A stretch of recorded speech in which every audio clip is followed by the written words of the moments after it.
and bing bong. A bit left field and a bit strange. Our very special guest is none other than Lois Unwin Johnston, Stanley Unwin's daughter. Who apparently frolicked on the floor in the kitchen. Nobody else present, you know. I was wondering how long it would take.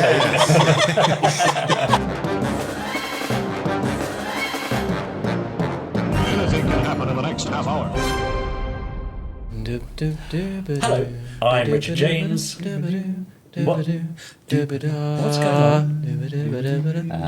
Well, it's a bit of a Secret Service theme today. Yeah, you may have noticed. I see, that's the opening theme. Firstly, in answer to your question, I'm Chris Dale. This gentleman over here is Mr. Ross Arrowsmith. Hi, Ross. Hello. What are you singing and why? I'm singing the theme tune to the Secret Service. Yeah. Which is super catchy and Yeah. a bit left field and a bit strange, but fits perfectly. With a bit left field and strange, the Secret Service itself. Indeed, yes. I would say. And normally any time is a good time to sing the Secret Service theme, but particularly today when our very special guest is none other than Lois Unwin Johnston. Yes. Who's Stanley Unwin's daughter. Yes. So she knew him quite well. She did indeed, that's She's right. going to be along to tell us some lovely stories about her father and his work. Yeah. Yeah. That's right. Something of a family affair, because Will will also be joining us, who is Lois's son, so Stanley Unwin's grandson. So that's rather lovely. Yes. And they'll have lots of stories from Stanley's career and life. And yeah, look, they gave us a book. It's nice, isn't it? Yeah. There we go. What else have we got coming up in this month's podcast? I suppose we might have a random episode of a random Gerry Anderson series. Yes, that'll be fun. That'd be nice. Anything else, Ross? I think that sounds good, really. Voice of the Podsterons as well. Yeah, there we go. That's what I was angling for. Well done. I saw the look of panic in his eyes. Now, you are probably watching this on YouTube. Many people do. And some people who do also like to comment beneath the videos. They do. Yeah. They're So well known for that. recently, we played a little something on our YouTube channel and across our social media platforms that Ross, you and I and Chris had a bit of fun with last time we met. Do you remember that? I love that look in his eye. Ross, do you know where you are? What's going on? Talking about the advert we did for the 1976 Of Space course. Yeah, 1999 no, Eagle. that was a lot of fun. Here it is. Alpha team in danger. Code red. Liftoff. This is Space 1999 Eagle 1 spaceship. Alpha control, we have contact. You can jettison the cockpit and engines, then link them up. It's Mini Eagle 1 in visual contact. Alpha control hookup is a go. And their Eagle 1 rescue phase is complete. Eagle 1, Roger and out. Space 1999 Eagle 1 spaceship comes with 3-inch figures. Assembly required, new from Mattel. Oh. Yes. Wow. That was amazing. Yes. It's good fun, wasn't it? Yeah, it was fun. Yeah. And Ross directed that commercial for us, and very well he was good at too, and quite well off. Yes. Well, thank you. With just a two minute. great I was performers. slipping into one Winnie's. Something unwinnies or something happened there. Yes, I don't know. It was the aphasia or whatever. Well, we know you enjoyed it as well because there were some comments on YouTube, for example. Yes. Light Watch commented, "Are the original kids in the commercial?" No, that was me and Chris. Yeah, sorry about that. What's awesome is I so remember this ship as a kid. I played with it once when my mother used to sell Avon. Avon. And bing bong. And we went to a customer's house and their son had it. Oh. I love the show Space 1999, so I bought one off eBay about a decade ago. 60s, 70s and 80s had the coolest toys. Well, now the 2020s has got a serious contender with the return of said Eagle. Yes, you're absolutely right. And Ross, I think we also put this on TikTok. We did. Where Ben Page has told us it's garnered over 50,000 views. Wow, okay. And a particular review, someone saying, "I had one of these when I was a kid. I smuggled a hamster inside it on a flight home." The hamster set up inside one of the landing pods and it took forever to get him out. The airlines never suspected a thing. It was the 1970s, a much different time. Is that your synopsis for an adaptation of an episode? That's the Gerry Anderson episode that was never made. Well, it sounds like it could be a story from a Space 1999 annual, maybe, where the stakes are incredibly low. I'm glad the hamster survived, though. It's, Yeah, that's right, exactly. We are now into the end of June. So, Chris, have we got anything in particular that we should be looking out for in the Gerry Anderson universe in the next month or so? well, I believe that this bad boy right here, this Thunderbird 3 collectible, it's beautiful. It is rather lovely, admiring isn't it earlier. I think this might be going up for pre-order. Okay, great. Either is just about to, or has just come out for pre-order. All right. Well, best place to check is Yes. gerryanderson.com. Yes. And you'll find we all the will links mention there. it on our social media platforms as Yeah, well. But great. yes, I'm 90% sure Yeah. by the time this episode comes out, Yeah. maybe you'll be able to pre-order this. And if not, just wait a week or so. Yeah, lovely. It's worth it. This is the voice of the Podsterons. Yes, it's the voice of the Podsterons. Who are the Podsterons, Ross? The people who listen and watch, Why do we call them Podsterons? because that's what they voted for. They did. A long It's time their ago. fault, isn't it? I've forgotten that. Yeah, that's right. Because it was Podsterons or Podleys. Yeah. was- And I voted Podleys. Did I think I may have I been as remember well. that back in the day. And we have had a few emails sent in to podcast@gerryanderson.com. Would you like to read the first one there, Ross? Absolutely. Dear the Gerry Anderson Podcast team, That's us. Covers everybody. Yeah. I just wanted to write in and say a huge thank you for getting Nigel Plaskett on the podcast recently. Yes, it was Lovely, lovely. Nigel. I really enjoyed the episode, and it was such a delight hearing him talk about his career across so many different productions connected to the wider Gerry Anderson world and beyond. Yes. One of the things I especially loved was hearing about his work on Moppertop's Shop, the Carlton and Jim Henson television series made for ITV. Okay. That show was such a big part of my childhood viewing, and Nigel's role as Moosey Mouse always stood out to me as one of the most entertaining characters in the whole story. I'm not familiar with it, are you? I remember it being on, but I Yeah. don't think I ever saw it. Right, yeah. It was also great hearing Nigel talk about new Captain Scarlet, which remains such an interesting modern reimagining of the original Anderson legacy. Yeah. The updated look, Yeah. the CGI style, and the continuation of that classic tone really made it something special for fans of the original series.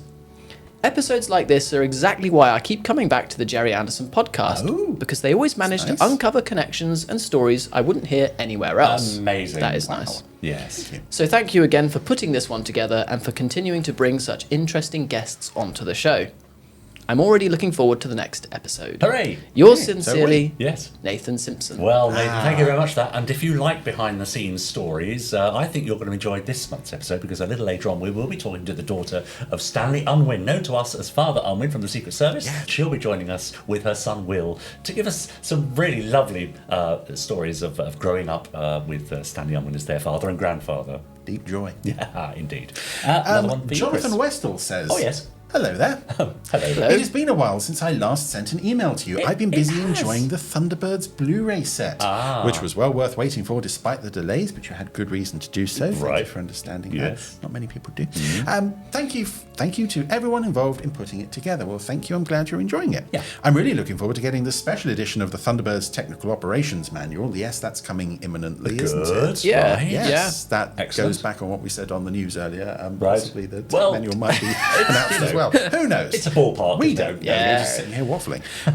And the Captain Scarlet Super Space Theatre Blu-ray set. Yay, On the wall, there it yay. is, yeah. I also look forward to pre-ordering the Blu-ray set of the Secret Service when it appears on the Gerry Anderson store later in the year. Wow. And seeing the next pair of Thunderbirds episodes at the cinema in 4K. Jonathan! Which is, if you don't remember, that's Atlantic Inferno and Attack of the Alligators. Lovely. In 4K coming soon. What on a time to be an cinema Anderson screen. fan. Yes. Seriously. Many thanks. Keep up the excellent work that you do. FABSIGPWOR and SPA, Jonathan Westall. Very good. Very How good. lovely. So, I mean, that's quite an investment, There's isn't a it? lot to cover there, yes. That's right. Yes, but it's nice that people like what we do. Yeah. It's always nice. Yeah, exactly. Now, would you like to have a look on our Facebook group? That's facebook.com/groups/Podsterons and see Alex Patrick's suggestions for a live-action stingray. What would you do if we said no? I would show you anyway. Fair enough. Okay, here are some suggestions. Dennis Quaid as Commander Shaw. Oh, I can see it. Do you like that? I can see it. Yeah. We've got William Atherton as Titan, an actor I don't know, but Me that neither. works for me. Jacob Elordi, who I do know, touted as the new Bond, potentially, really? but also famous for Frankenstein and Wuthering Heights recently, as Troy Tempest. Why not? Why not? Ross is like, yeah, whatever. Can't say anybody. Yeah, let's just go. Yeah, fine. Now, here's an actress I don't know, Havana Rose Liu as Marina. She's got the same sort of... Yeah, I could. Shaped I face? could see that. Yeah. Yeah, that would work. Karen Gillan as Atlanta Shaw. Oh, Caleb Landry Jones as Phones. What do we think? Okay. Yeah, I don't mind it. You really? Yeah, you buy into yeah. that? It's You quite buy a a young. ticket? It's quite a young cast, isn't it? But why Now not? that's interesting, isn't it? So how old do you think these characters are meant to be? These, as Well, we know, the as puppets? Stingray characters, I think, would have biographies. I assume Marina is, I think, in her I think Marina might be 19 or 20 or something. Right. She's quite young, but then she comes from under the sea, so maybe it works differently down there. I guess Commander Shaw is in like his 50s and Troy's in his 30s. I think Phones is slightly older than Troy. Okay. It doesn't really matter because none of this is confirmed on screen. Yes. It's all from the magazines and annuals and such. Yes, I see. Yeah. Well, Alex says, if he was still alive, I would have cast Robin Williams as X20. I really think it should be someone who's good at impressions and improvising on the spot. I can definitely see that. I can see that. Yeah. Great ideas, Alex. We love them. Podsterons, that's an idea, isn't it? Why don't you send us your ideas, with pictures if possible, that would be great, of live-action casts of old Super Mario Nation series. Your pick for a live-action cast. Who would that be? Who would you have as the Tracy Brothers? Who would you have as Father Unwin from the Secret Service? I was just thinking Robin Williams might actually make a good Father Unwin as well. Yeah. That's nice. Well, send in your ideas to podcast@gerryanderson.com. We have something rather special now, which we know you've been looking forward to, and we certainly have. We are about to meet the daughter and grandson of the late, great Stanley Unwin, known to us as Father Unwin from the Secret Service. This is Lois Unwin Johnston and her son Will, who came a long way to spend an afternoon with us and give us their time. So have a look at this. Well, what a pleasure to be joined by Lois Unwin Johnston and Will. Thank you so much. Daughter and grandson of the late, great Stanley Unwin. So thank you for coming all this way to Slough. Absolute pleasure. Well, this is our opportunity, really, to celebrate all things Unwinese, and in particular, of course, the Secret Service, which is the Gerry Anderson production that we and the fans will know Stanley Unwin for. But, of course, there's so much more to his life and career. And so we'd love to talk to you about that over the next hour or so and dredge up any stories that you can find lurking at the back of your mind. But I thought a good place to start would actually be with this, which is the plaque that you recently unveiled at the family home in... Long Buckby. Right. Which I guess was your family home then as a child.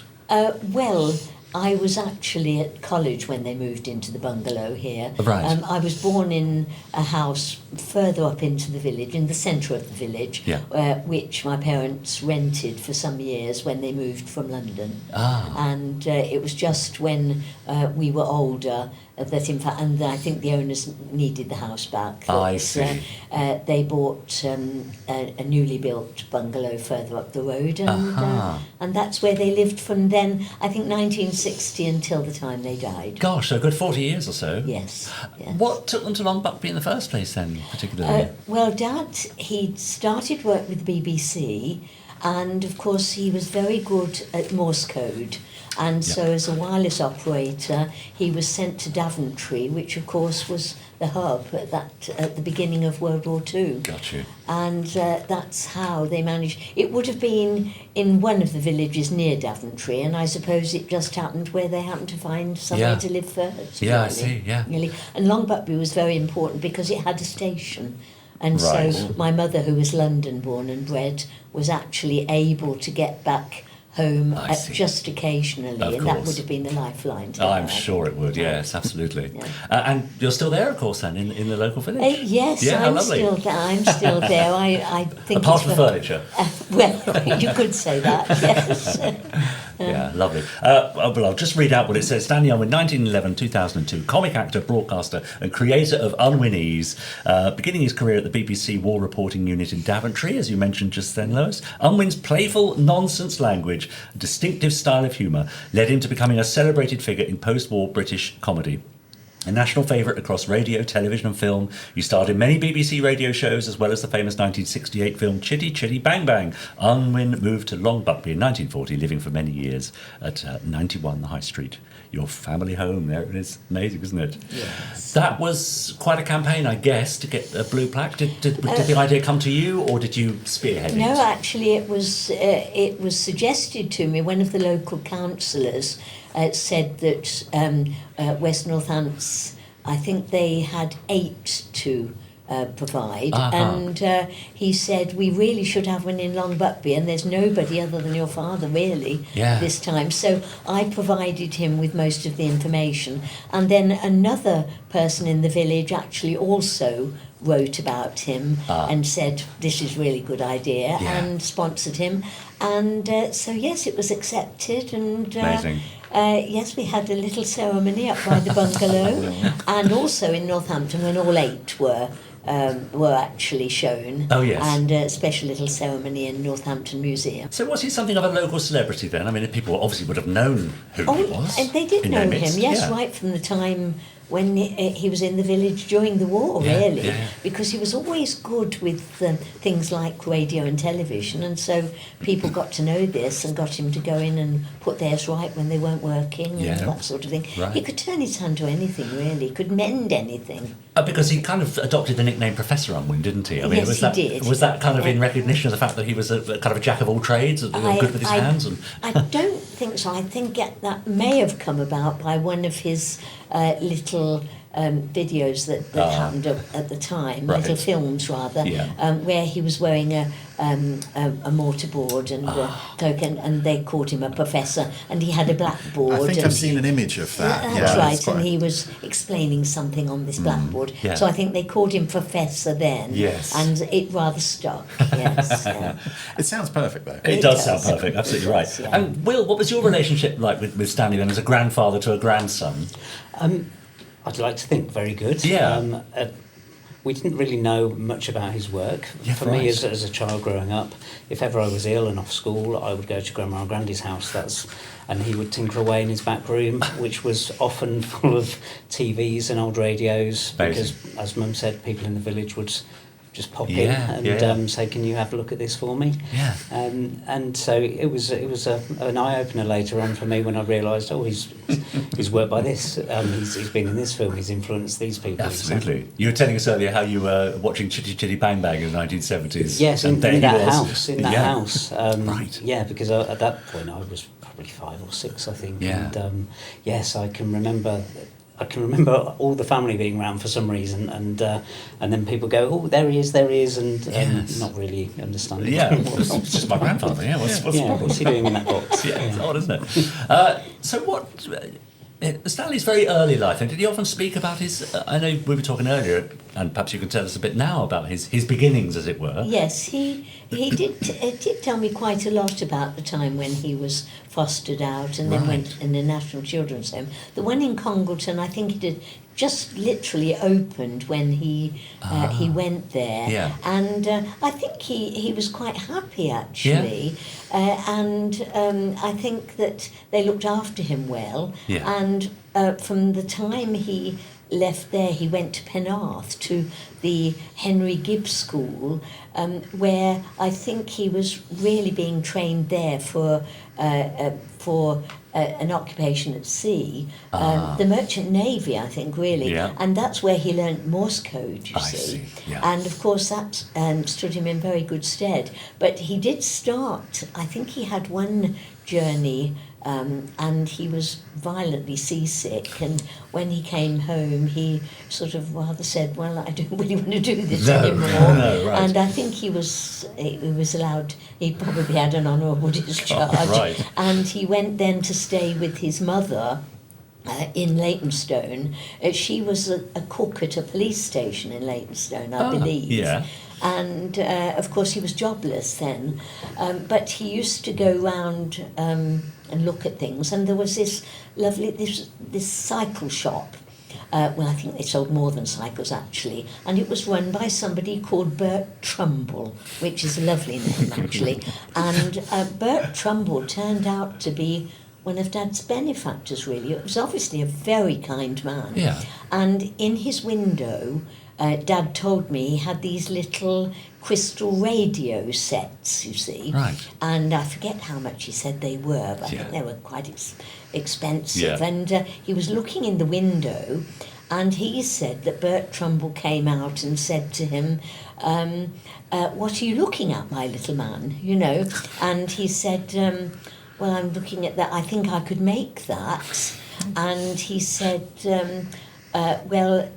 do you think your mother could afford 6pence a week, you see?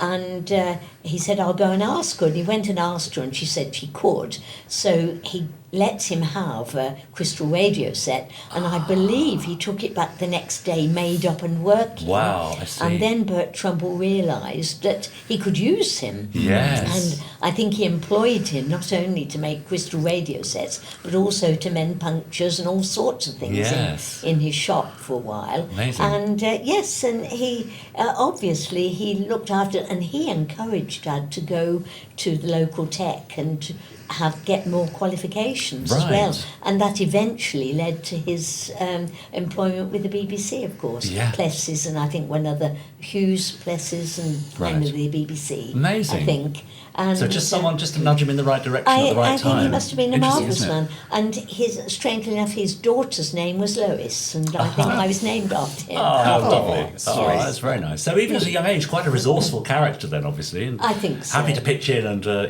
I think it's amazing, yes, he took life as it came. Yes, you know? yes. Great. Because, of course, his life started in South Africa, is that right? It did. He was actually born in South Africa, apparently farlolloped on the floor in the kitchen. Nobody else present, you know. Yes, I was wondering how long it would take. The first of many. Yeah. And then, so what brought them to the UK? His father died.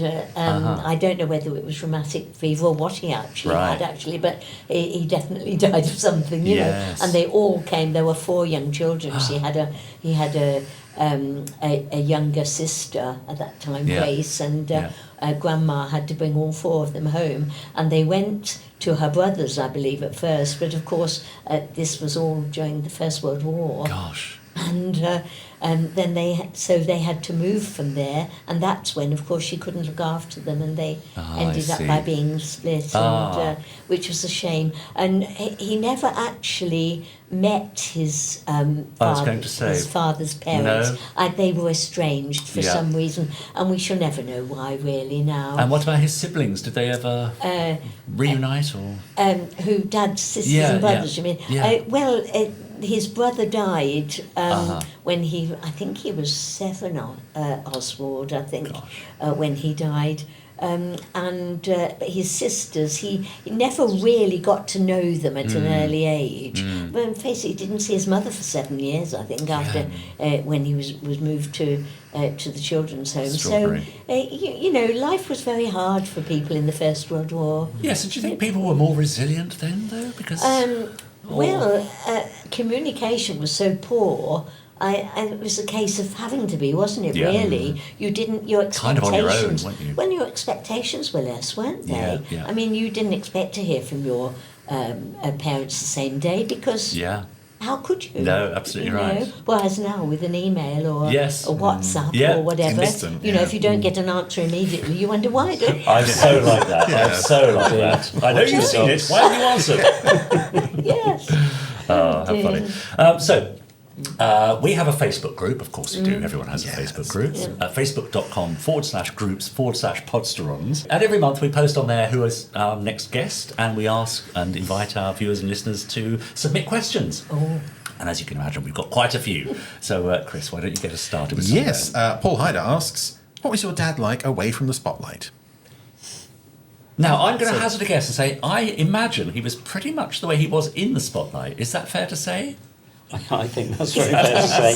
Absolutely. Yes. Really? Yes. I mean, when back in the days of rotary phones and so on, we might ring them up, but you know, you might give us some responsibility. Say, ring Grandma and Grandad up and tell them such and such. Yeah. And you'd dial, and he'd pick up the other end, and he'd just say, "The time is 4:15." Right. And Yes. then, you know, I can remember being 6 or 7 again and just staring at the phone and then putting it back down, and you say, "What does he say?" And I said, "I don't think it was the right number."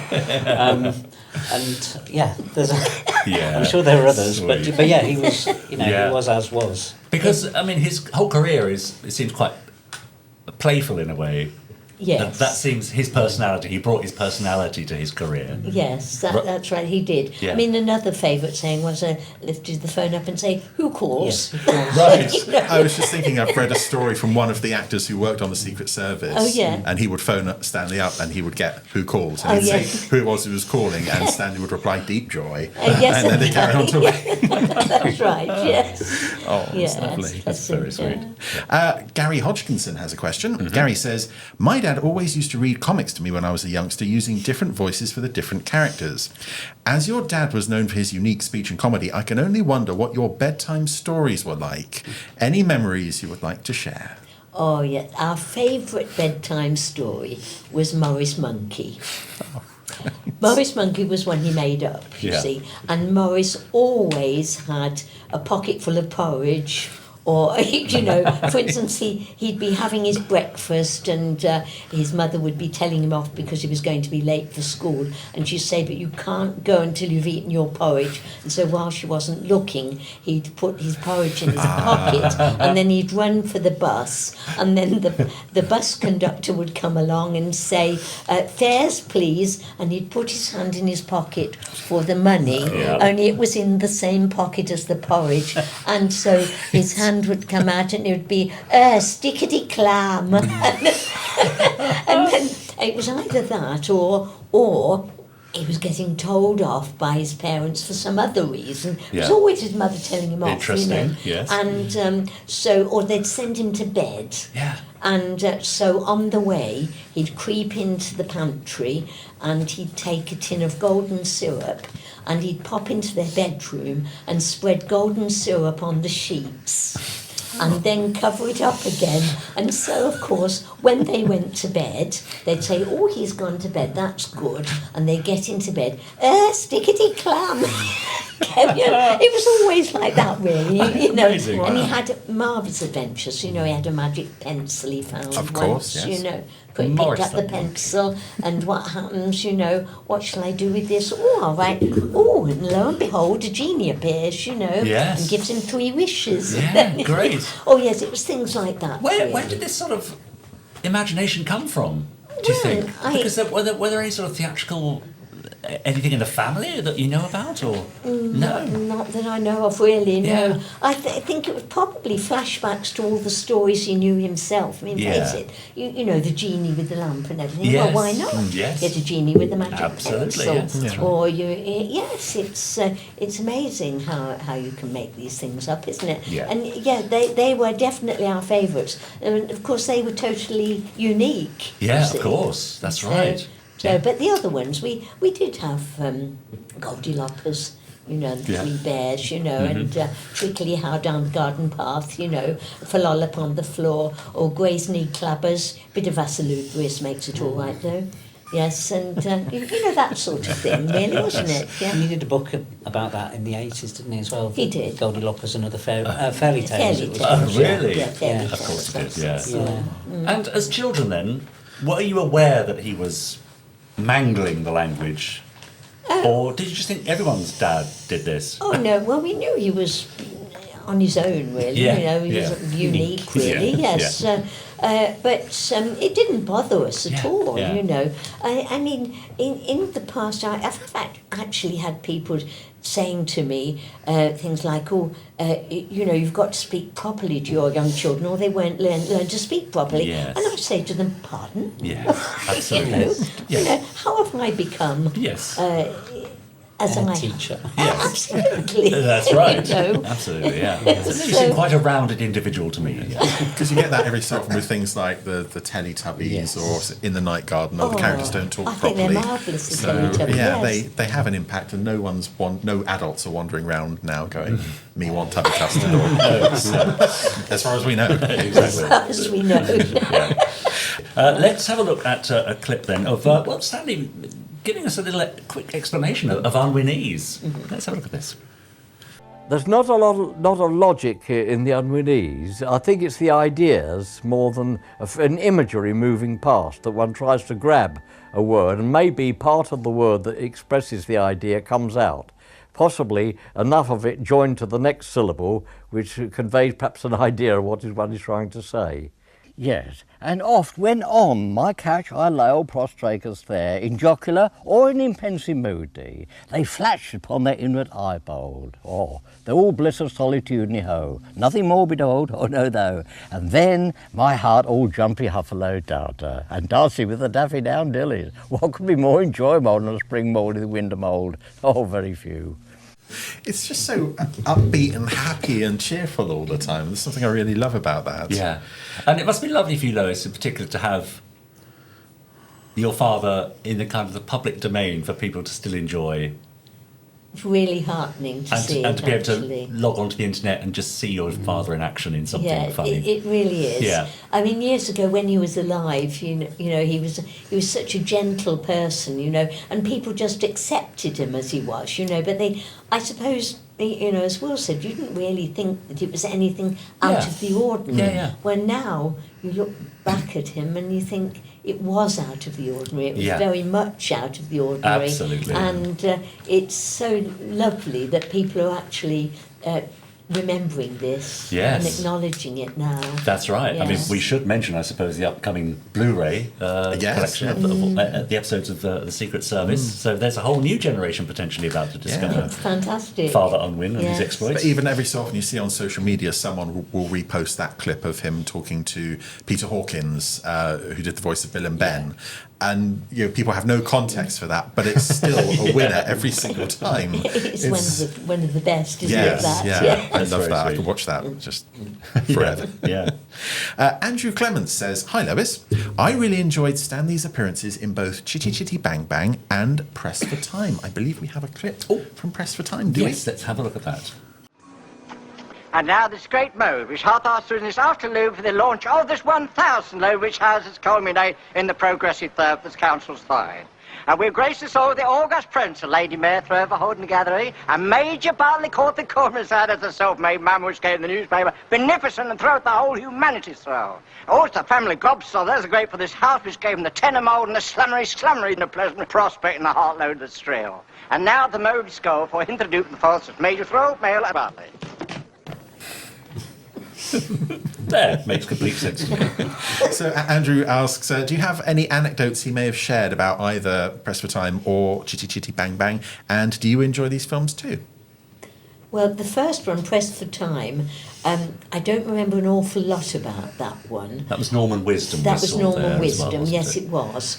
No, he didn't discuss that one very much. Yeah. I'm trying to think, what was the date of that one? I've forgotten. Gosh, I want to say 61. Is that about right? I've never heard of it until we set out to do this. It could have been because I was away at college when it was all being done and getting my first job. You know, it might have been something that was in the background, but he didn't discuss very much. I mean, Chitty Chitty Bang Bang was really quite exciting, and some of the things, on that one, I think he really enjoyed the fact that he was working with somebody as prominent as Dick Van Dyke and Sally Ann Howes. That's right. I mean, it was a marvellous opportunity for him. Proper big old film. Absolutely. Yeah. And I mean, he really enjoyed doing that, put his heart and soul into it, really did.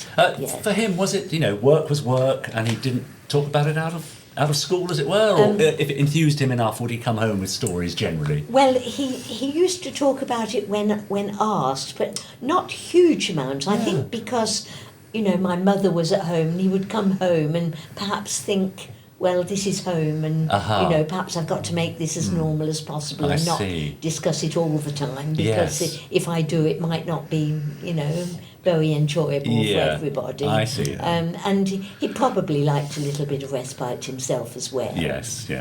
I can remember him saying that Dick Van Dyke was very accommodating and giving, and he learnt a lot from him. And I can also remember he mentioned Gert Frobe as well. And just purely because of the proximity to the filming of that and the end of the war, that there was a guilt around Gert Frobe, and he was always taking people out to dinner, always taking them into town on little shopping trips to To be the nice German. Yes, actually, Germans are nice. Yes, how amazing. There's that. But, I mean, that just highlights the span of Stanley's career. We're talking about something that, the proximity to the Second World War, you said, and yet there he is in the 80s and 90s, still in demand to appear on TV shows and in films and so on. It's quite extraordinary. But you've also brought up another part of the story there, which we don't often hear. We're here to talk about Stanley, of course, but there was your mother, who's the the other side of the story. The one at home. The one at home. How was life for her, do you think? Well, I think it must have been very tough to begin with, because they arrived in Longbuckby in the early 40s. She then, of course, was expecting me after a while. I was born in December 1940. And so communication wasn't great. Yes. And she was in a village where she didn't know anybody. And she must have found it very hard. Dad was on shift work, of course. And there were blackouts and all the windows, and it was tough, Absolutely. I think. And then, of course, when he joined the War Reporting Unit, and so by 1945 he was actually abroad. So there she was with a little baby and 2 children. I think my sister and I were, we started school actually in 1944. My sister was 5 and I was at 3 1/4. But Marion cried. And I said to the head teacher, well, I'll come, I don't mind. And she looked at my mother and said, well, if she wants to, let her. So I went to school with her. I see, And so that must have been a little bit helpful. But of course, again, she was totally responsible for 3 children in a place where she didn't know. Everything was on ration. Yes, you know. times. And Dad wasn't home then, of course, every day. We had his picture on the wall, and we used to kiss him every night, you know. Yeah. And I'm very befuddled as to when he actually came home.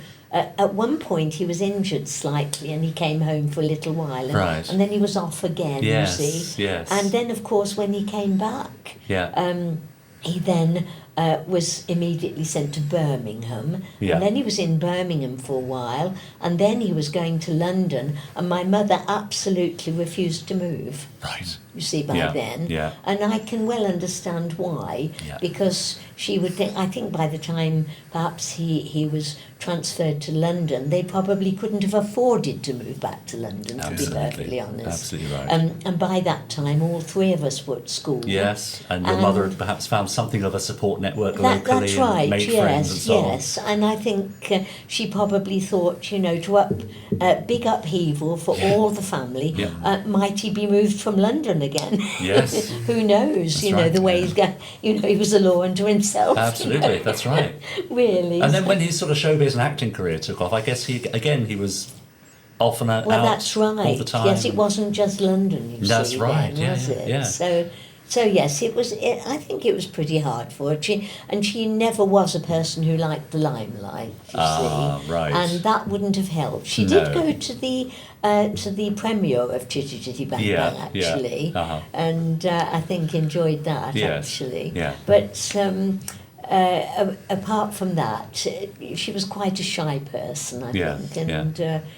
So yes, she was the one who had to pick up the pieces after he'd come home at the weekend and play full with of us life and fun games. I mean, I can remember he would say, "Come home on a Friday evening from the train," because not always in a car, and we'd perhaps be in the garden, and he'd come through the gate with his suitcase and he'd say, "Oh, Dad, I've got a puncture." And so he'd put his suitcase down and mend the puncture before he even went in and said hello to my mum. With spoons instead of tire irons, Oh, yes, that's right. Get the tires off. That's it, yeah. So I think, it was... tough for her, perhaps. Tough for her, I think. But, however, they remained married. Yes. We do have a photo as well, not long before Grandma died. That's when Press for Time came out on video, I think. And there is a picture of Norman Wisdom twirling a... Oh, with my mum, yes, that's right. There he is, that's actually. nice. Yes, she did meet him, yes. And Cardew Robinson she met as well, and people like that, yes. And also, these are the days where really, I mean, we spoke earlier over lunch, Will, about how actors weren't perhaps rewarded as much as they would be now for being part of actually what were big franchise, the Carry On films, for example. Yes. You know, they got paid very little for things like that. So while he was in demand, yes, not a great job to be in for financial security, even if you were successful. I suppose that's why you have to take the jobs when they're offered as well. Yeah, that's right. Because you can't rely on the residuals that, Yes. that people Right, have yes. made. Indeed. Yeah. I think the BBC gave him a bit of a hard time too, actually. Oh, really? Yes, because at that time you couldn't really choose where you worked. You know, if you were a member of the BBC staff, you know, and you actually wanted to do something like entertainment, you know, they limited his number of appearances, and they wouldn't let him work for ITV. Oh, you know, that sort of thing. And I don't think they paid him as much for his appearances because he was a member of the staff as well. And it eventually got to the stage where he had to choose. And I think he got his big break when he was given an advert for Flowers Cake Bitter. Oh, yes. And that was a 3-year contract. Yes. And that's when he sent in his resignation to the BBC, which in fact, and I've actually got a copy of the letter of his resignation, and he's actually quite. It's sad that he's actually sort of almost asking permission to leave. Really? You know, it's very sad, isn't it? That It's all right with you, can I resign? Yeah. Yes, I know. Yes. Wow. Anyway, he did. He left, and that was it. Yes. We have a question from Robert Monk, who says, "Hello, Lois. One of my earliest memories of your father is of him in Carry On Regardless as Sid James's landlord. Do you know if he enjoyed his time working with the Carry On team?" Yes, that's Robert, you said. Right? Robert said Monk, that. Yes, he did actually enjoy working with the Carry On team. I think he would have liked to do more Carry On films, I think. But I think they were a pretty closed unit, the Carry On team, you know, and they'd done a lot without him. Yeah. And of course, he was given quite a prominence in that particular film. Right. And so he wasn't actually asked to do another, I didn't think, which is rather a shame. I mean, would he bring co-stars home for dinner, or did you ever get to meet any of these people that he worked with along the way? Not with the Carry On. No, we didn't. No, but then they were always quite a long way away from us. I suppose so. At the recording studios, you see, we were out in the sticks in Long Buckby. Yes, of course, that's right. So I guess Stanley would kind of relocate for the duration of the shoot. Yes, he would. Yeah. Yes, that's right. And he did stay in London a lot as well when he was doing things. So yes, we did. The other person, like Cardew Robinson, come up. Because he was one of Dad's friends early on. I see. And so we did meet him. And although I didn't go, I know, I think Dad and Mum and I think my sister went to Frankie Vaughan's daughter's christening. Right. Sorry, wow. I think my sister went there, but I didn't go. I didn't go because I know she was quite thrilled at having a ride in his Cadillac. I can imagine. Yeah. And I can remember being told in the early years when he was having to spend time in London, he'd stay with Michael Bentine. That's right. As well. Really? He was quite close with him, How extraordinary. Yeah, amazing. Well, Simon Morris asks, were the Small Faces fans of your father's work, hence his contribution to their Ogden's Nut Gone Flake album? I did get Easy that. for you to say. Yes. Only wish I could have met him, says Simon. That's nice, Simon. Yeah. Yes, The Small Faces, he was asked to do quite a big thing for Ogden's Nut Gone Flake, and which he did willingly, and really enjoyed it. Yeah. And since then, when it has been resurrected by the Small Fakers, in fact, the part has been played by my brother first years ago. Yes. I think that was that Warwick Arts Centre? 2008 they did a tour, that would have been the 40th anniversary. That's right.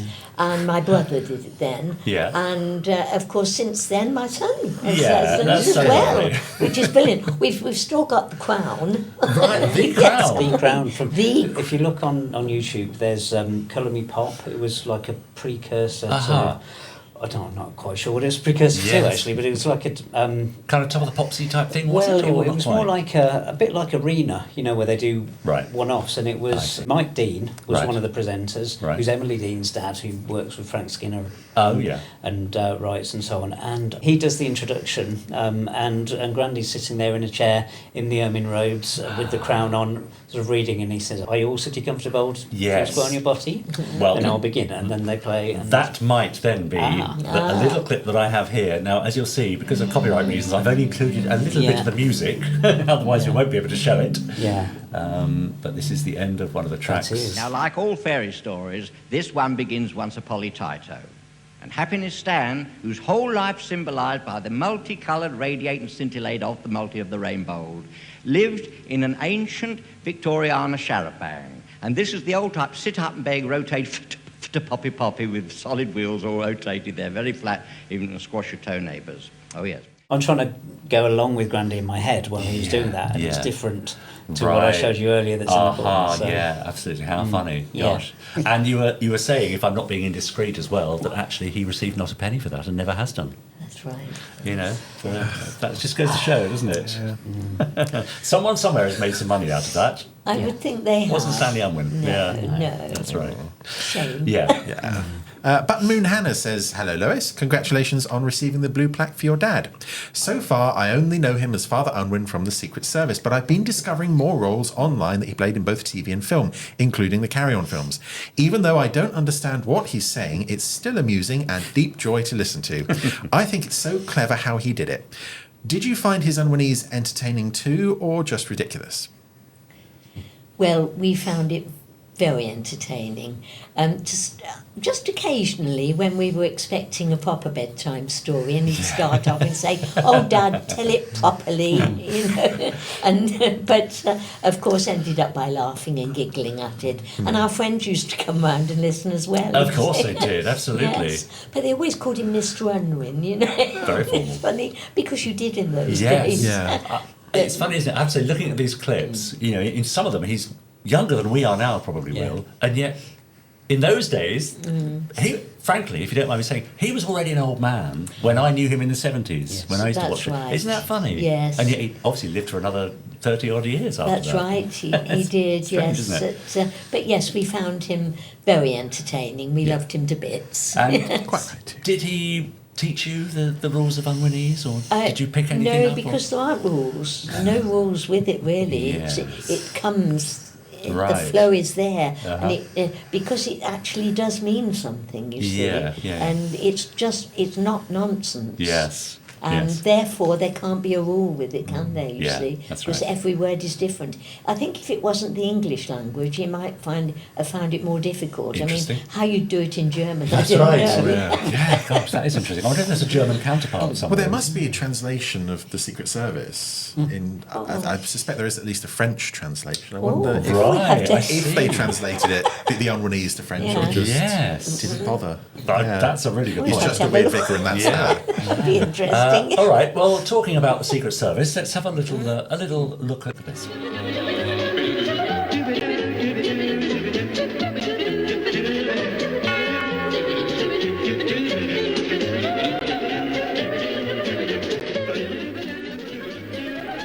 The Secret Service. Criminals are motivated by greed. They're a devious black. But Father Stanley Unwin answers to a higher source. Yes, indeed, we must remember that. Her Majesty's Secret Service. Magnificent. He's a man of considerable ability, A very forceful addition to anyone's army. whose greatest assets are an honest face Why am I telling you all this?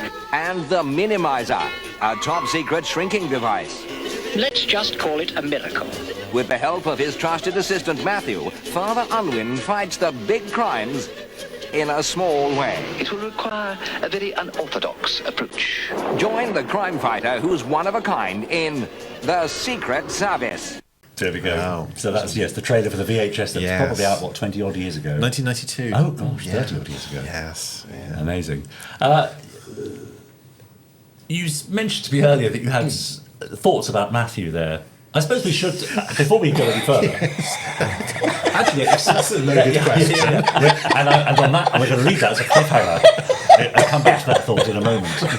Because I think perhaps we should talk a little bit about the context. Tell us a little bit about the Secret Service. Well, legend has it that when Stanley was doing post-syncing for Chitty Chitty Bang Bang, Gerry was at Pinewood doing something, and they bumped into each other in a corridor, and he was like, "Oh, I love your work. I'd really like to use you in something." And Stanley was like, "Oh yeah, sure, whatever." And then Gerry had to come up with a concept, and this is the concept that he came up with, or him and Sylvia. Yeah. And and it just took off from there. Well, we say took off, but it could have taken off if it hadn't been canned after 13 episodes. Yeah. Which is a shame. Yeah. And it also, unfortunately, didn't have much screening in the UK. I think only a handful of regions got it. Would you have had access to it when it was on? Were you able to see it?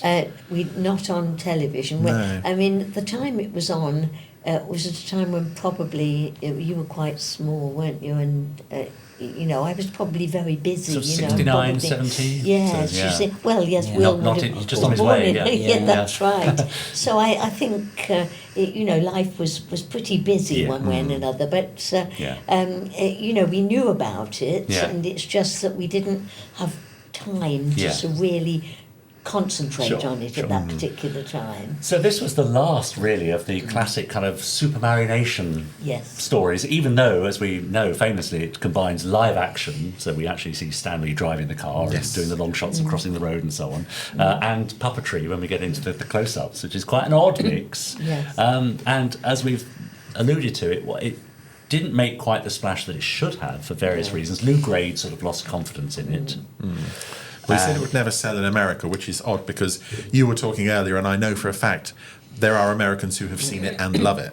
So it may not have been a massive commercial smash hit in America, but it would have been well received. And do you remember your father's response to it not being picked up for more episodes? Well, he was upset about it. I think. I imagine, it was a fairly personal thing with Lou Grade. He didn't like it, And the thing is, we had a friend, an old school friend of my husband's, who, when we were talking about it, he said, "Well, I don't like your father's humour." He said, "I can't see the point." Now, that's what he said, yes. He had to be a good friend, didn't he? Or we wouldn't have been speaking to him.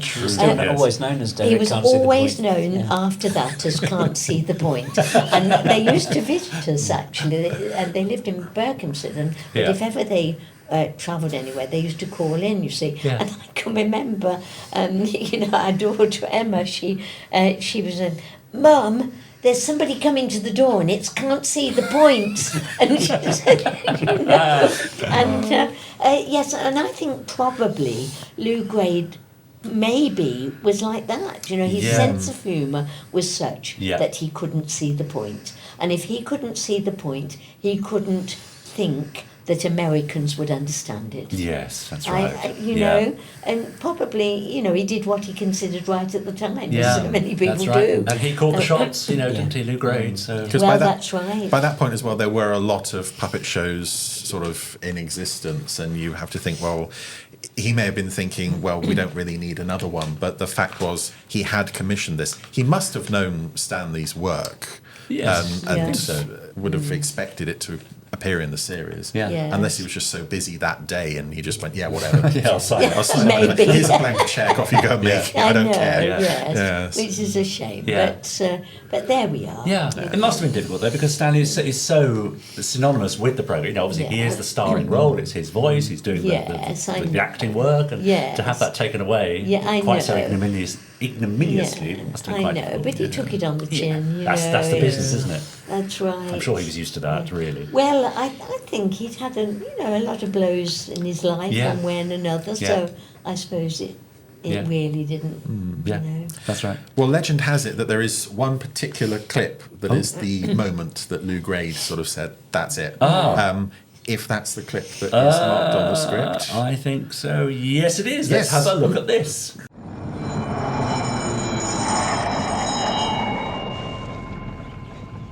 Matthew, I'm afraid I may be slightly delayed. Did you realise, sir, that you were exceeding the speed limit? I'm afraid I didn't, officer. Well, you will be reported for the question to be considered of prosecuting you for exceeding the speed limit. Quite so. You're not obliged to say anything unless you wish to do so, but what you say may be put into writing and used in evidence. Ah, yes. Write scribbly in your bookery. All uttery words, speed of your pencil must deceive my eyeball. I didn't quite catch that, sir. Ah, Partlow, I'll explain to you. Now, Matthew, my gardener, is deep joy with green fingers in the garbage, you understand? I see. Yes. Well, now, we've got this urgent mission for the bishop, and you understand for the bishop of that? Right. You do? Right. Well, unfortunately, Matthew is trapped in the engines all rotating most. Rotating most? Yes, that's the rotating engine bold. You spell it E-I-N-G, Hengy bold. Right. Now, this does a... Engy bold. Engy bold. Correct. Right. Now, this is causing a vibrail in his eardrums and might crash you for lollipop. We must get there before it's too late. It's a matter of life and death. There we go.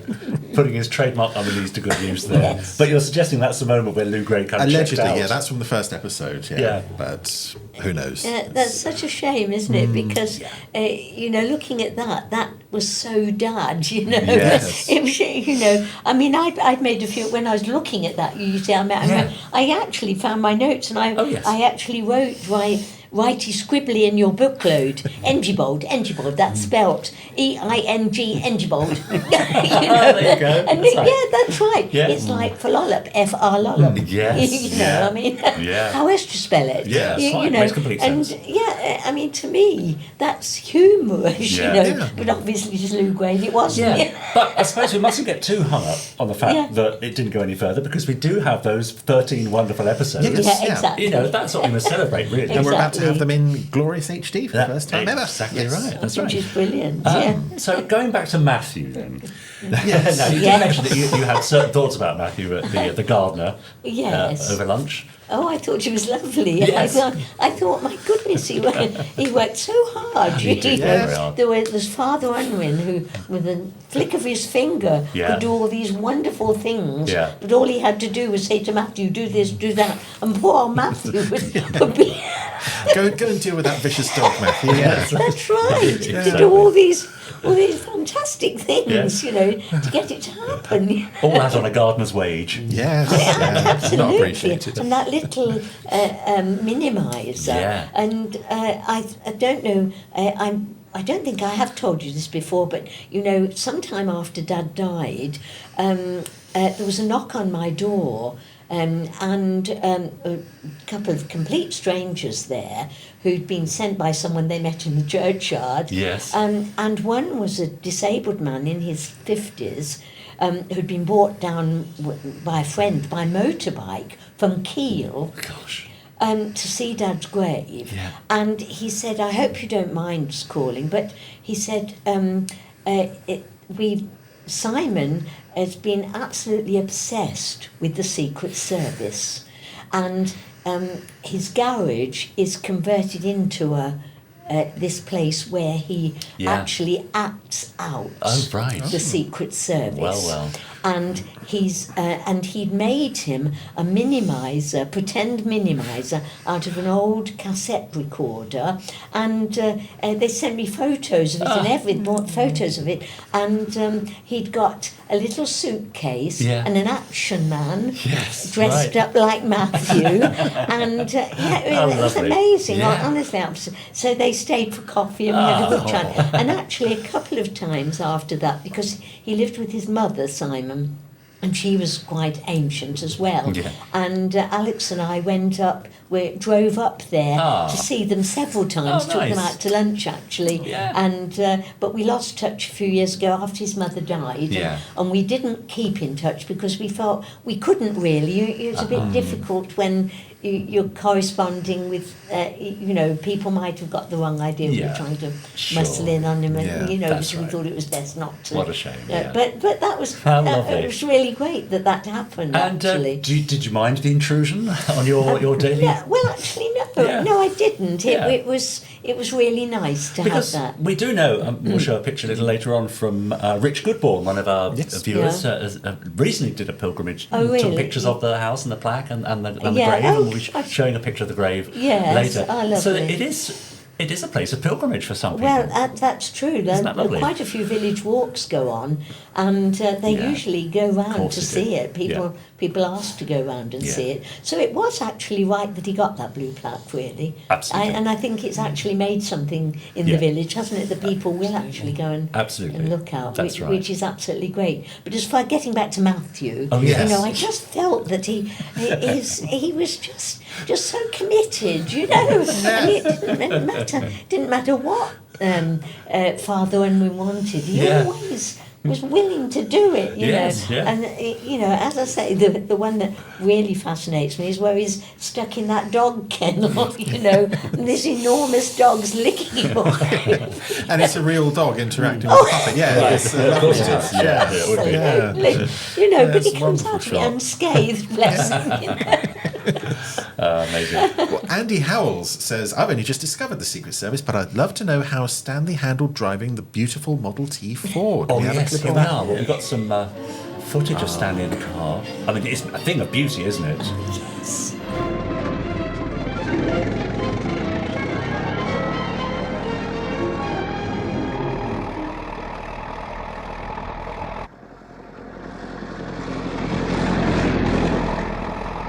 I'm imagining that was an absolute thrill for him. Well, it was a thrill, but also I think he was really, really worried about him, just in case he did anything wrong, Because I think the gears were quite difficult to handle, And I think at one point he has to drive to Heathrow, doesn't he? In one of the that's the first episode. Yeah, he does, doesn't he? And I think he was rather worried about that. But he said because the car was so special, other motorists were actually quite good about keeping their distance. They did. I don't think they would today, would they? No. Possibly busy not. roads. Imagine going out in a... Imagine, wow. No. But then I think they were very kind. Yes, lovely. So yes, it was a thrill, but it was also quite a challenge. I think so, yeah. Don Riley says, hi Lois, what was your father's reaction when he saw the marionette of himself? Oh, there he is. Yes, this is a replica, I have to say, that was put up for auction. I was going to say sold for £75. Sold for £75 some time ago. Was as you can see, Father Stanley Unwin replica puppet. Yes, I think he was secretly very thrilled. Of course, who wouldn't want one of those? Who wouldn't be? That's right. Yeah. Did he ever? Was he presented with a puppet after the filming, or did he ever have one to bring home? Or No. The only time we did actually have some visit, somebody found them. I don't know. I think it was when. Was it when the studios were being disbanded? I'm not certain. Right. But there was one of Father Unwin and one of Matthew, and I think that it might have been only the two, and they actually brought them up to show Dad. Okay, yeah. And because we've got photos of your two of your children with them. Lovely. Yeah, Daisy and Bram are both by them. It would have been pre-Oscar, I think, so it would have been mid-90s. Okay. Yes. Nice. And quite a big one of Dad, and and the smaller one of Matthew. But and I think they found them. I think they whether they took them out of a skip or what they said, but they might have possibly. Yes. So we've seen. We have actually seen them. Yeah. But, now, Chris, perhaps you can answer this. In the case of Secret Service, we have the live action and the puppetry. Was it a case of never the twain shall meet in terms of the live action and the puppets? Would Stanley Unwin have interacted much with the marionette? Well, we have that moment that you mentioned earlier of Matthew interacting with a live dog. Yes. There's more than one moment like that. Yes. There will be little moments dotted around here and there. I think in the first episode, you see Matthew, that they're being chased by the bad guys. Matthew pops up and starts shooting at the bad guys while Father Unwin is still driving. And I assume it's either your dad or it's someone dressed up. Yeah, I see. But the focus is on Matthew. So there are moments throughout the series. Yes. But not often. Didn't your dad, I believe he owned like the dinky toy? Of the little car. Yes. Yes. Did he keep any other mementos from the series, like scripts or anything? I do have one or two of the scripts. Yes, I do. Yes. Nice. Keep hold of those. Yeah. Yes. Yeah. Yes, I will do. Well, I'll show you where they are. Will. Are they signed? I'm not sure. Probably annotated, aren't they? Yes, might well be. Yes. Yeah, great. Because I was trying to remember earlier if the original scripts would have been written if the writer would have incorporated their attempt at Unwinese, or if they would have just not bothered and left it to Stanley. Yeah, I have a feeling they probably just left it to him. Yes, I can't swear about these particular ones, but I know, looking at some of the scripts, one thing Dad found most difficult was where they wanted certain things to be said, and he had a job to translate it into his own, Yeah. So in some of them, it is written down what they wanted him to say, and he's written underneath what he was going to say, that sort of thing. Yeah, interesting. But he preferred to work without a script generally. Yeah. Well, which comes back to your point, Will, about every take of the Ogden's Nut Gone Flake being different to the last, the previous one. Yes. Which is slightly infuriating, you might say. Well, I mean, also the thing about Stanley's career is it went on for so long, 60, 70 years or so. Yes. But never really faded, was still in demand in his later years, always seemed to be riding the wave of popular culture. So I guess the people who grew up seeing him in things like Chitty Chitty Bang Bang, when they themselves became actors or producers or directors, they wanted him in their shows, which must have been gratifying for him. Yeah, I think it was, actually. And he had one or two people who obviously were very fond of him. Yes. In Jim Davison being one of them, right. was always asking him to do things. Freddie Starr was another. Yes, right. Okay, big names of the day. That's right, who was very keen on him. Yes. And I'm trying to think of some of the others. Isn't it funny how names go out of your head when you're trying to think? We've got a letter here from, I think it's Rich. Yes, Rich Davey. Yes, Stanley was a great addition to the cast of Jules Holland's Tube special, The Laughing Prisoner, alongside Stephen Fry in the mid-80s. Yes, so let's have a little look at this. It's some sort of pastiche of The Prisoner. What do you think you'll be doing now, I'm going to liaison with number 1 through Foreman Fido. These are the diaries which Hitler was caused through, abdicators of Edward the Acre, and Wallace Wolf and Simsold. For all this publicity, put down my diaries. Oh, yes, from Middle 35, all these. Christ, I'm going to miss you, number 3. Well, it's really nice to have seen you, number 3. Thanks a lot. Goodbye, Lois. Good luck in the big world. Farewell. Do you remember your dad going to Portmeirion to film that? I don't remember a lot about that, but I do have the VHS video. Right, yeah, there you go. That. Yes. And I believe my sister had the puppet. There was a puppet. Well, a puppet, it was like a paper mache. Oh, yeah. Just I figure. think Hal's got that. My cousin. Howard's got it, has it? He has He it. used to sit in the corner of the kitchen. That's right. That's right. But one of the frustrating things from our perspective of Grandy, and not talking about his work, was that he'd do things, and you'd find out when somebody at school would say, "I saw him on TV." Oh, yeah. So I think partly that came about because he'd already been on the Tube once or twice, Oh, and he okay. would have met Jules. Yeah. I can remember him talking about meeting, Jonathan Ross and Paula Yates. Paula Yates, Yes, of course, that's right. and Bob Geldof Yeah. there because and going up to Newcastle to record that. Yeah. And him just assuming that we wouldn't be interested, And I think off the back of that, do you remember there was a song in the 80s called Einstein a Go-Go Yeah, by I do. Landscape. That's right. And apparently they came around for tea, for example, to the bungalow, and Grandma being Grandma, I'm not sure how she'd have taken to the fact that his girlfriend had bright blue hair, for example. But again, we found out afterwards, and I suppose as at the time we would have all been crushing around there to try and meet them and get Of course autographs, it would. and then That's right. But at the same time, we'd have loved to have gone up accompanied and would have been quite just sat fun, in a wouldn't it? room. That would have been amazing. I mean, are you still so you say there, there are things that you didn't know about at the time. But are you still stumbling across things that come as a surprise? Particularly now everything's online, of course, and you can just do a quick YouTube search. Or are you pretty much across everything now? Do you think? I mean, one that always leaps out to me was the John Lennon's book, The Spaniard in the Works. Yes, because I can remember. Well, I can remember after Grandy died and the bungalow was cleared and so on, and we're going through books, and I'm sitting there leafing through something, and I knew they'd written some books, and I can remember saying to you, I didn't know Grandy wrote this, and then realising that it had John Lennon's name on the front, and then years later stumbled across an interview with Danny Harrison and Sean Lennon, where Danny's talking about how George was very much into Grandy's work, got John into Grandy's work, and that influenced some of his writing, songwriting, and other writing, which is how how that came about. And that's quite special, actually. Just extraordinary, isn't it? Well, when we saw in that first episode of him talking to the policeman. Yes. Apparently there was the occasion where they were going somewhere in Birmingham and they went down a one-way street and they got stopped and the policeman said, "You do realise you're driving on the wrong way?" And Dad looked at him and said, I didn't the streets of Bernigo. And the policeman looked at him and says, "Oh, anyway." That sort of thing. Yeah, that's right. And even all of that was developed from something. I can remember the story about Grandy's mum coming back, and she had a Gray's knee, didn't she, or something? That's right. Yes. And she'd frolipped, and he said, "Well, there's no such word as frolipped." And she says, yes, I did. I frolipped over in the street and grazed my knee clever. Yeah. And that would have been in the 20s. That's right. He it? always attributed the word farlolloped to his mother. Yes. Wow. And I think, malapropism, he said, as far as... And I can see Grandma Jess would have been very much like that. They were the same temperament. Yeah.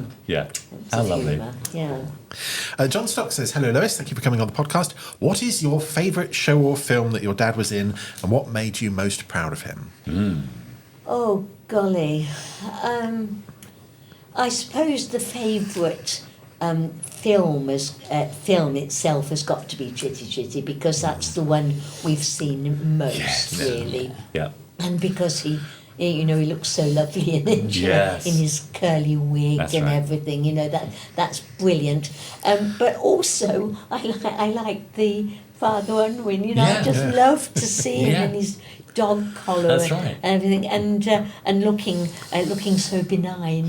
That's right. And faultless. Yes, And in fact, in a bag at home, I've got various things. I've got his gown that he wore when he did his his bit on the blackboard. Oh yeah. I've got his mortarboard. Yeah, lovely. They're all homemade. Right. Yes. I helped him make the gown actually. Yeah. I've also got the little black frontal where he had the dog collar. Yeah. And I think the actual dog collar itself was made of a bit of washing up liquid plastic at one time. Absolutely. It disintegrated. It's not quite the same. And I've got his deerstalker hat, lovely. But yes, I think those two things are the things that are in my memory, really, that he stands out in those. Yeah. So, sweet. Yeah, That's it's really nice. blessing. Yeah. And finally, Rich Goodborn asks, how much deep joy to the eyeball did you have at seeing your dad's home receive a blue plaque in Long Buckby? Yes, it's all very exciting and I'm sure. really lovely. So yes, thank you to Rich Goodborn. This is his photograph. As I say, he was up there earlier in the year, I think, or last year. Yes. Such a beautiful gravestone. Yes. Reuniting in the heavenly abode, deep joy. I know. So lovely. Bless him, yeah. The stone does need cleaning quite often, actually. I think,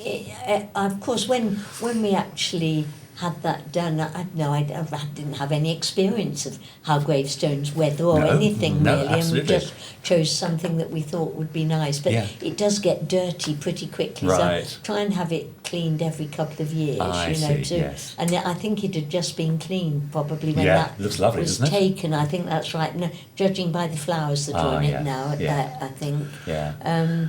And it's lucky the flowers one because, of course, it's north facing that churchyard, and so when the weather's very, very bad, I don't replenish the flowers because there's absolutely no point for it. For instance, I haven't at the moment.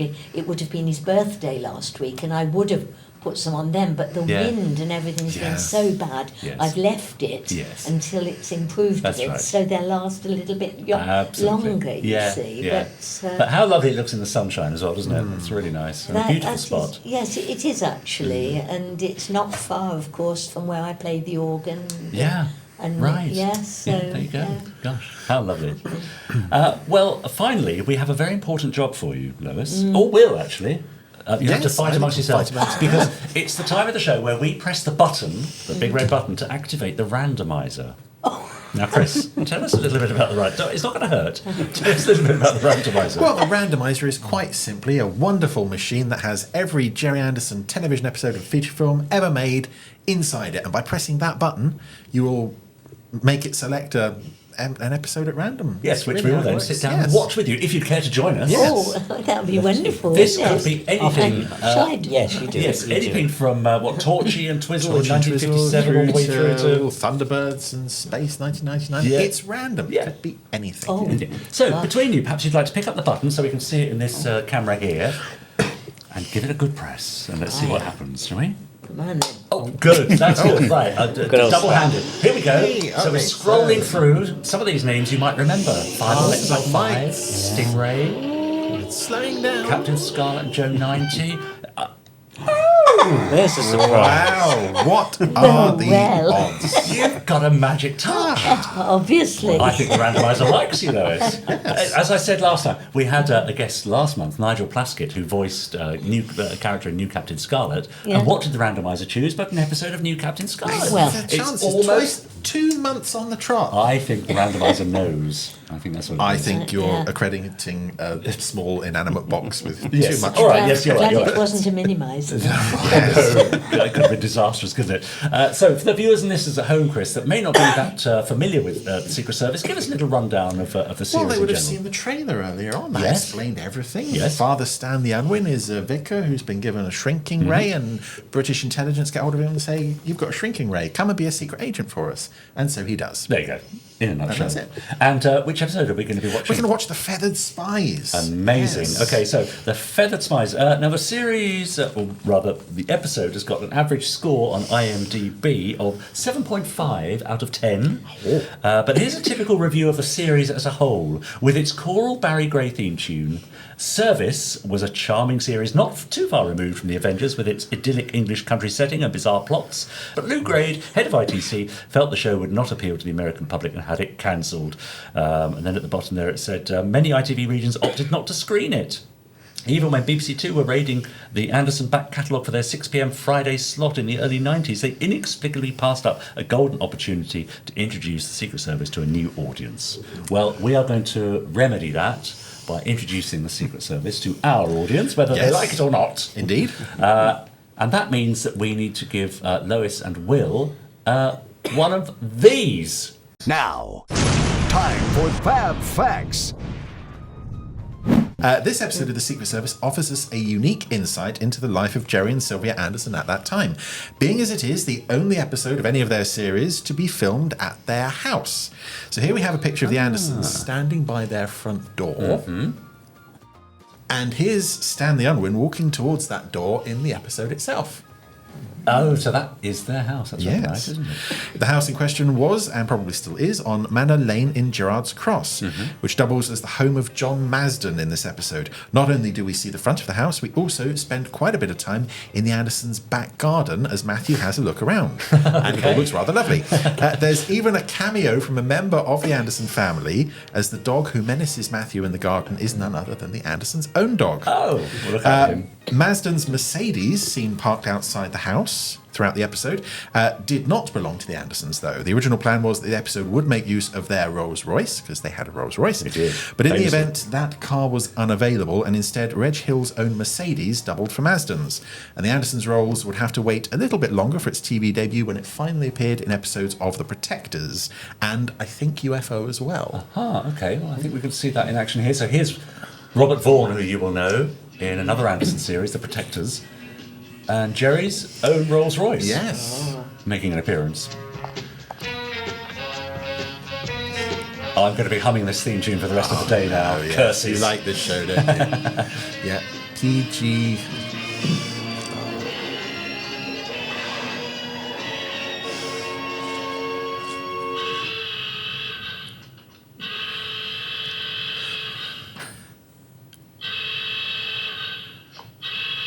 Very nice. Yes. There you Lovely. go. Probably should have saved that as a fab fact for I mean, that it's episode. as gone well. now. Covered it. It's Yes. gone. Yeah, I'll have Yeah. to find something else. So there we are. That's this month's Fab Fact for you both. So all that remains for us to do for now is to ask you if you'd come back in a couple of weeks' time and watch an episode of The Secret Service with us. Absolutely. I'm so glad you said that. Thank you very much. But in the meantime, Lois and Will, thank you so much for joining us on the Gerry Anderson Podcast. It's been absolutely delightful. Thank Been you. a pleasure. Yes, Much thank you very joy to the eyeball.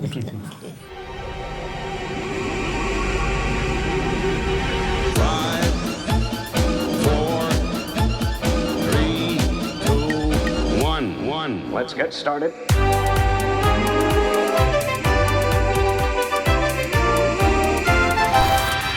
Let's go.